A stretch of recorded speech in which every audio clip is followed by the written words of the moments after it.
आज अप्रैल 2021 में भारतीय इतिहास की उस अप्रिय घटना के 102 साल पूरे हो चुके हैं जिसे हम जलियांवाला बाग नरसंहार के रूप में जानते हैं।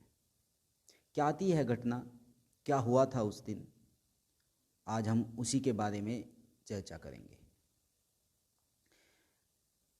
दरअसल 13 अप्रैल 1919 का वैसाखी का दिन था। वैसाखी वैसे तो पूरे भारत का एक प्रमुख त्यौहार है, परंतु विशेषकर पंजाब और हरियाणा के किसान सर्दियों की रबी की फसल काट लेने के बाद नए साल की खुशियां मनाते हैं। इसी दिन 13 अप्रैल 1699 को सिखों के 10वें और अंतिम गुरु गोविंद सिंह ने खालसा पंथ की स्थापना की थी। इसलिए वैसाखी पंजाब और आसपास के प्रदेशों का सबसे बड़ा त्यौहार है और सिख इसे सामूहिक जन्म दिवस के रूप में भी मनाते हैं। अमृतसर में उस दिन एक मेला सैकड़ों साल से लगता चला आ रहा था, जिसमें उस दिन भी हजारों लोग दूर दूर से आए थे। प्रथम विश्व युद्ध जो 1914 से 1918 तक चला, उसमें भारतीय नेताओं और जनता ने खुलकर ब्रिटिशों का साथ दिया था।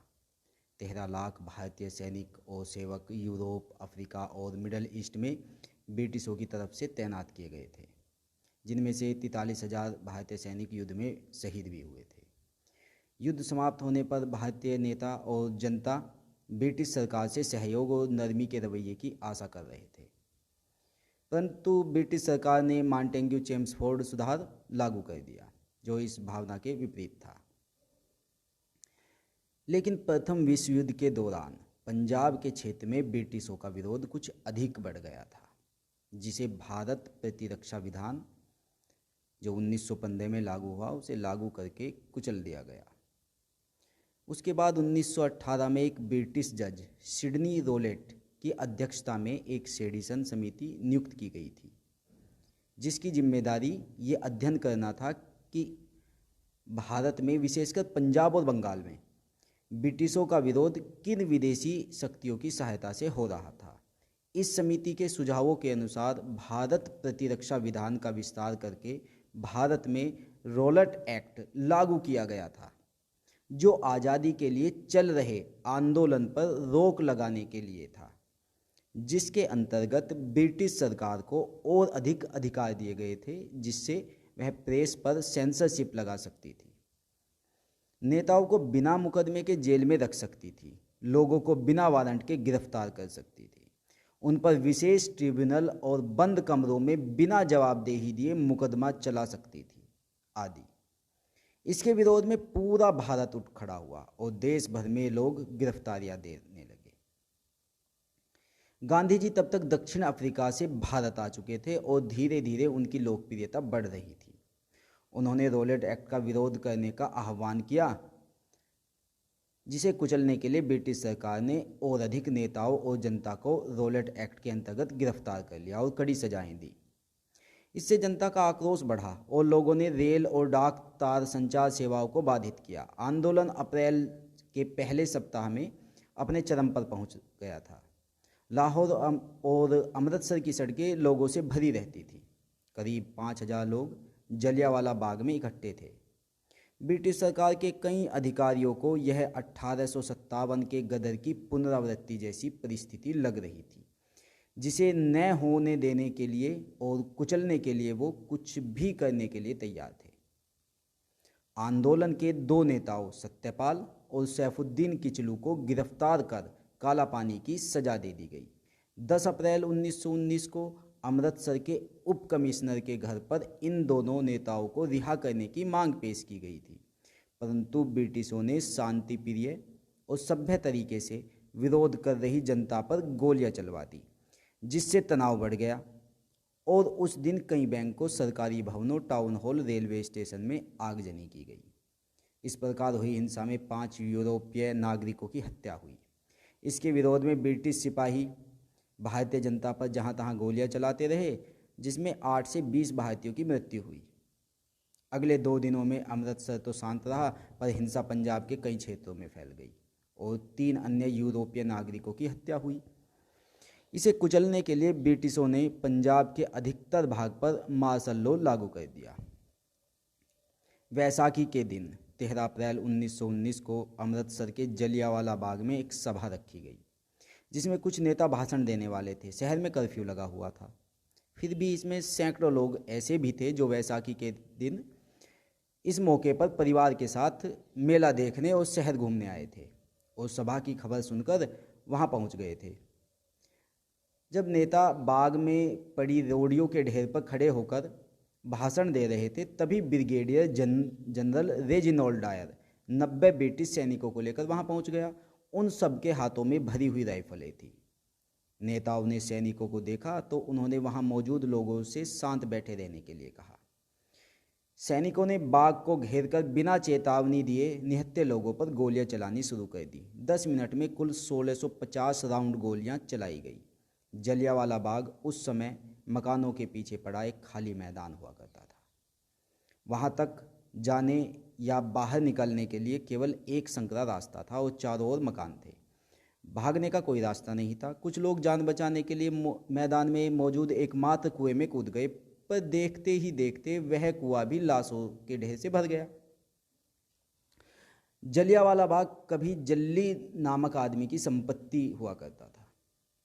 बाग में लगी पट्टिका पर लिखा है कि 120 शव तो सिर्फ कुएं से ही मिले। शहर में कर्फ्यू लगा था, जिससे घायलों का इलाज के लिए कहीं ले जाया नहीं जा सका। लोगों ने तड़प तड़प कर वहीं दम तोड़ दिया। अमृतसर के डिप्टी कमिश्नर कार्यालय में 484 शहीदों की सूची है, जबकि जलियांवाला बाग में कुल 388 शहीदों की सूची है। ब्रिटिश राज के अभिलेख इस घटना के 200 लोगों के घायल होने और 379 लोगों के शहीद होने की बात स्वीकार करते हैं, जिनमें से 337 पुरुष और 41 नाबालिग लड़के और 6 सप्ताह का एक बच्चा था। अनाधिकारिक आंकड़ों के अनुसार 1000 से अधिक लोग मारे गए और 2000 से अधिक घायल हुए। आधिकारिक रूप से मरने वालों की संख्या 379 बताई गई, जबकि पंडित मदन मोहन मालवीय के अनुसार कम से कम 1300 लोग मारे गए। स्वामी श्रद्धानंद के अनुसार मरने वालों की संख्या 1500 से अधिक थी, जबकि अमृतसर की तत्कालीन सिविल सर्जन डॉक्टर स्मिथ के अनुसार मरने वालों की संख्या 1800 से अधिक थी। मुख्यालय वापस आकर ब्रिगेडियर जनरल रेजिनोल्ड डायर ने अपने वरिष्ठ अधिकारियों को टेलीग्राम किया कि उस पर भारतीयों की एक फौज ने हमला किया था, जिससे बचने के लिए उसको गोलियां चलानी पड़ी। British lieutenant governor Michael O'Dwyer ने इसके उत्तर में ब्रिगेडियर जनरल रेजिनोल्ड डायर को टेलीग्राम किया कि तुमने सही कदम उठाया, मैं तुम्हारे निर्णय को अनुमोदित करता हूँ।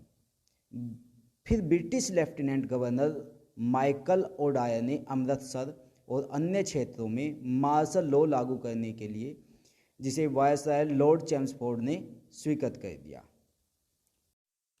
इस हत्याकांड की विश्वव्यापी निंदा हुई, जिसके दबाव में भारत के लिए secretary of state Edwin Montagu ने 1919 के अंत में इसकी जांच के लिए हंटर कमीशन नियुक्त किया। कमीशन के सामने ब्रिगेडियर जनरल रेजिनोल्ड डायर ने स्वीकार किया कि वह गोली चलाकर लोगों को मार देने का निर्णय पहले से ही लेकर वहां गया था और वह उन लोगों पर चलाने के लिए 2 तोपें भी ले गया था, जो कि उस संकरे रास्ते से नहीं जा पाई थी। हंटर कमीशन की रिपोर्ट आने पर 1920 में ब्रिगेडियर जनरल रेजिनोल्ड डायर को पदोन्नत करके कर्नल बना दिया गया और एक्रियस सूची में रख दिया गया। उसे भारत में पोस्ट न देने का निर्णय लिया गया और उसे स्वास्थ्य कारणों से ब्रिटेन वापस भेज दिया गया।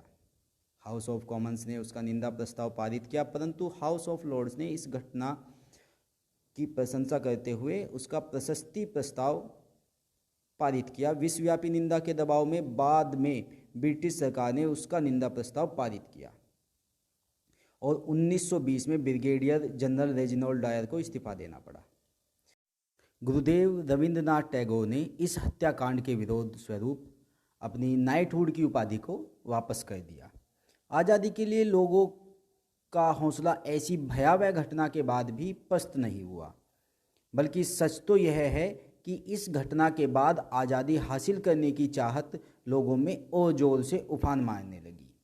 हालांकि उन दिनों संचार और आपसी संवाद के वर्तमान साधनों की कल्पना भी नहीं की जा सकती थी, फिर भी यह खबर पूरे देश में आग की तरह फैल गई। आज़ादी की चाह न केवल पंजाब बल्कि पूरे देश के बच्चे बच्चे के सिर चढ़कर बोलने लगी। उस दौर के हजारों भारतीयों ने जलियांवाला बाग की मिट्टी को माथे से लगाकर देश को आज़ाद कराने का दृढ़ संकल्प लिया। पंजाब तब तक मुख्य भारत से कुछ अलग चला करता था, परंतु इस घटना से पंजाब पूरी तरह से भारतीय स्वतंत्रता आंदोलन में सम्मिलित हो गया। इसके फलस्वरूप गांधी जी ने 1920 में असहयोग आंदोलन प्रारंभ किया।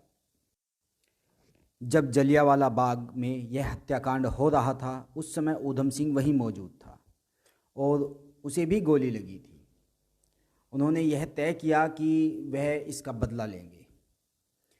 13 मार्च 1940 को उन्होंने लंदन के कैक्सटन हॉल में British lieutenant governor Michael O'Dwyer को गोली चला के मार डाला। ऊधम सिंह को 31 जुलाई 1940 को फांसी पर चढ़ा दिया गया। इस हत्याकांड ने तब 12 वर्ष की उम्र के भगत सिंह की सोच पर बहुत गहरा प्रभाव डाला था। इसकी सूचना मिलते ही भगत सिंह अपने स्कूल से 12 मील पैदल चलकर जलियांवाला बाग पहुंच गए थे।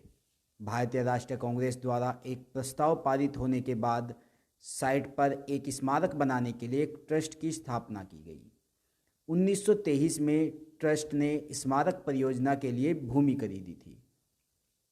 अमेरिकी वास्तुकार बेंजामिन पोल्क द्वारा डिजाइन किया गया एक स्मारक साइट पर बनाया गया था और 13 अप्रैल 1961 को जवाहरलाल नेहरू और अन्य नेताओं की उपस्थिति में भारत के तत्कालीन राष्ट्रपति राजेंद्र प्रसाद ने इसका उद्घाटन किया था। बंदूक की गोलियां दीवारों और आसपास की इमारतों में इस समय भी दिखती है। जिस कुएं में कई लोग कूद गए और गोलियों से खुद को बचाने की कोशिश कर रहे थे, वह पार्क के अंदर एक संरक्षित स्मारक के रूप में आज भी मौजूद है।